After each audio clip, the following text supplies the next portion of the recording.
Yes, alright mga minamahal, it's me again, Alicia nyo, nagbabalik muli para sa ating panibagong video.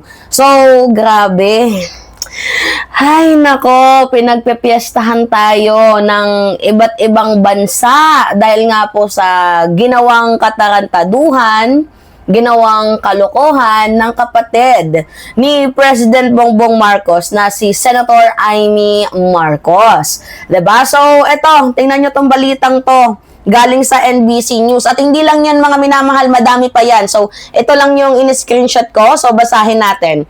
Sabi dito, Philippine President rejects his sister accusation that he uses cocaine. So, alam nyo naman diba na itong paratang ni Senator Amy Marcos na yung kanyang kapatid daw na si PBBM ay nagbabato daw nung bata pa. Tayo naman, na-debunk natin yan. So, paano nagbabato ang kanyang kapatid na in the first place, kidney donor si PBBM ng kanyang ama na si former President Marcos Sr. At kung hindi yun ginawa ni PBBM, hindi sana nadugtungan ng for almost 6 years ang buhay ng kanilang ama. So, I don't know kung ano yung reason ni Senator Amy Marcos para ganunin na lamang, babuyin na lamang itong si PBBM, pero isa lang yung naamoy natin, gusto niyang makakuha ng simpatsya coming from the Duterte camp or gusto niyang maging belong dito sa mga Duterte kasi alam naman natin na itong ugali ni Amy Marcos ay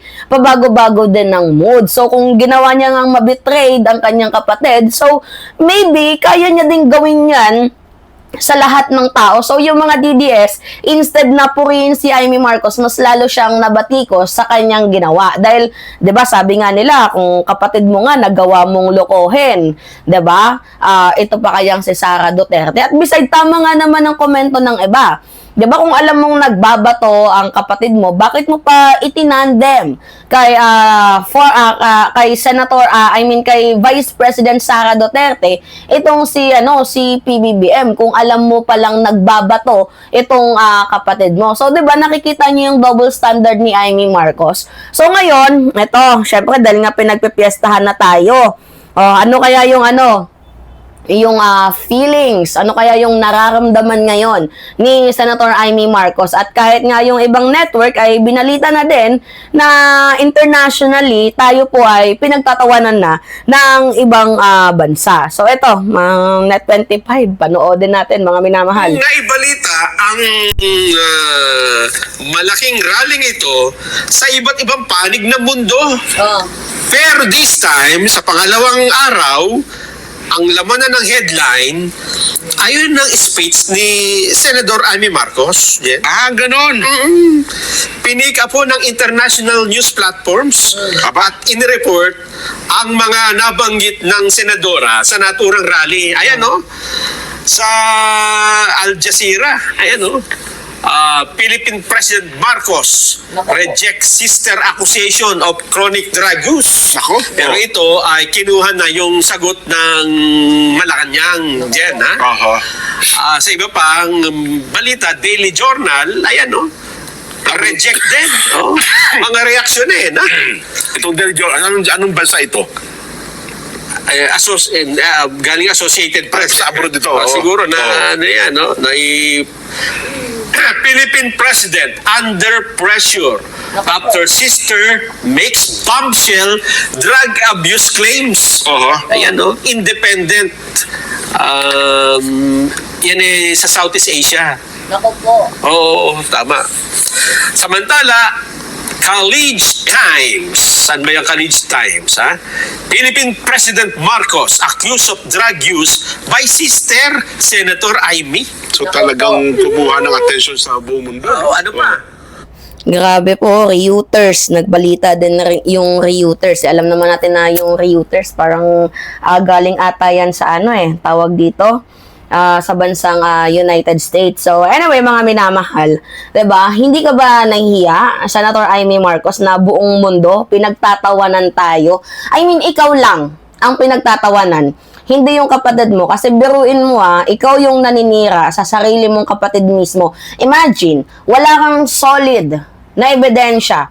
Pangalawa, yung binabato mo is recycled accusation. Pangatlo, matagal na pong disapproven yan. Pang-apat, puro hearsay.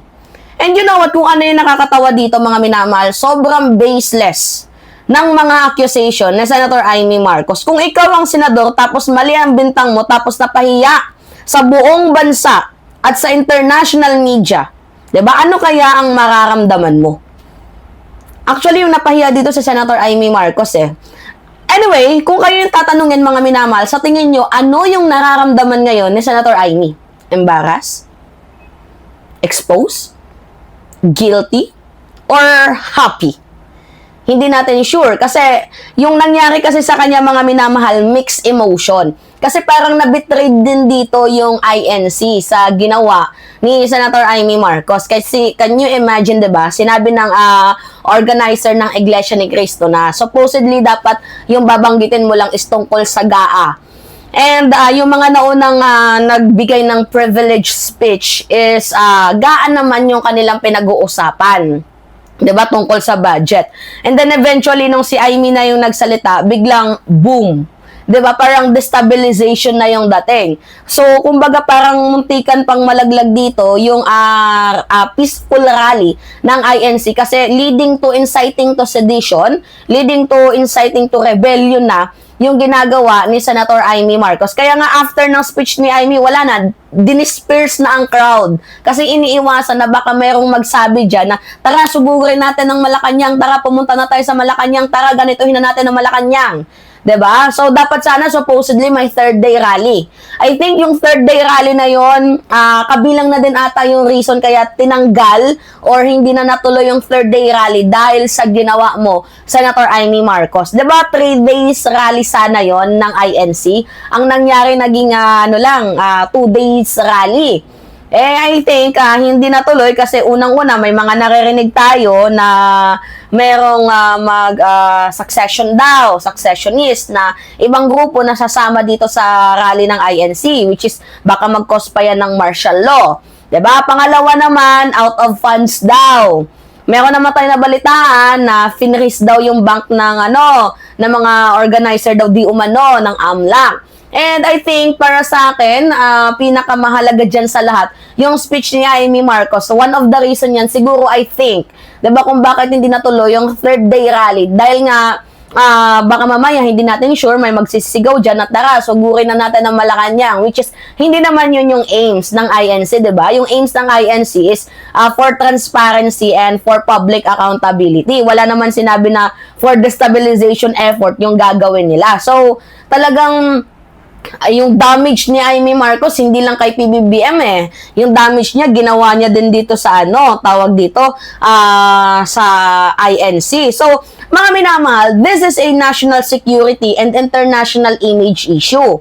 Kasi kapag ang senador mismo nagkalat ng malaking info at maling information, posibleng bumaba ang tiwala sa atin ng mga investor.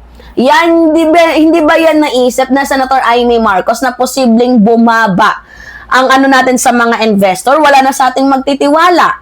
Pangalawa, hindi ba inisip ni Senator Amy Marcos na habang binabagsak niya ang kanyang kapatid, bumabagsak din ang credibility natin sa diplomacy? Hindi ba yan iniisip ni Senator Amy Marcos? At nagmumukha tayong circus sa international stage. Hindi niya ba yan inisip? 'Di ba lumalabas na unstable ang ating liderato? Kaya nga 'di ba may mga naririnig na tayo na military junta? 'Di ba mga minamahal, meron na nga tayong naririnig, hindi ka ba nagpaawat, Senator Amy?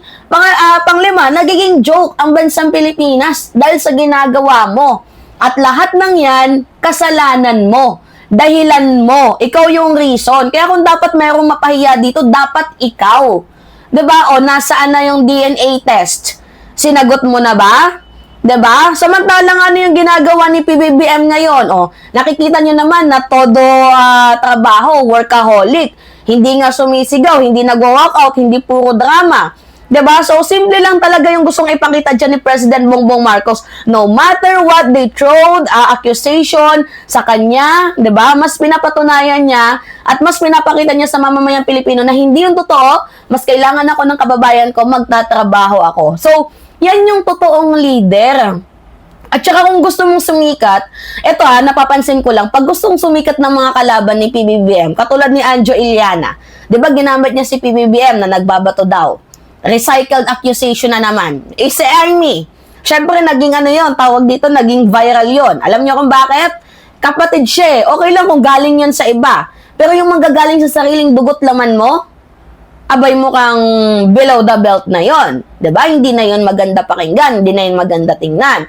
So, anyway, yung kailangan nating leader katulad ni PBBM, yung leader na merong kalidad, leader na merong dignidad, hindi nagpapadala sa intriga, hindi pumapatol sa ingay. Very silent lang ang atake ng ating presidente. So, kung napapanood man ito ni Senator Amy Marcos, hindi mo nasaktan yung kapatid mo. Ang nasaktan mo dito, buong Pilipinas. 'Di ba? So, sinira mo ang image, ang reputation ng bansang Pilipinas sa buong mundo. And do you think, sa tingin mo, meron ka pang makukuhang tiwala sa mamamayang Pilipino? Dahil sa mga binabato mong fake accusation, binabato mong intriga, binabato mong pasabog na wala namang basihan, sa tingin mo meron pa bang magtitiwala sa'yo? Ikaw ang nagdala ng kahihiyan sa atin, sa international humiliation. Hindi ka ba nalulungkot sa ginawa mo? Well, ano pa nga bang aasahan natin dyan? Walang pakiramdam. Itong si Amy Marcos. At the end of the day, mga minamahal, the world is watching us. And once again, dahil sa mga maling accusation na Senator Amy Marcos, tayo po, again, Pilipinas na naman naging headline at nagmumukhang magulo sa paningin ng ibang bansa. Sa iba't ibang bahagi ng mundo. Nakakahiyaman, mga minamahal. Pero wala, ganun talaga yung politika sa Pilipinas. Hot and cold, 'di ba? So, minsan yung kaaway mo, kakampi mo. Yung kakampi mo, magiging kaaway mo. So, anyway, yun po, mga minamahal, kayo, ano yung masasabi nyo dito? It's me again, Alicia nyo, mga minamahal. Nagbabalik muli para sa ating panibagong video. Pengi lang po ako ng comments, likes, and share. And also, don't forget to click the subscribe and always hit notification bell para lagi kayong na-update sa mga video na ina-upload natin. Maraming salamat at ingat, mga kababayan!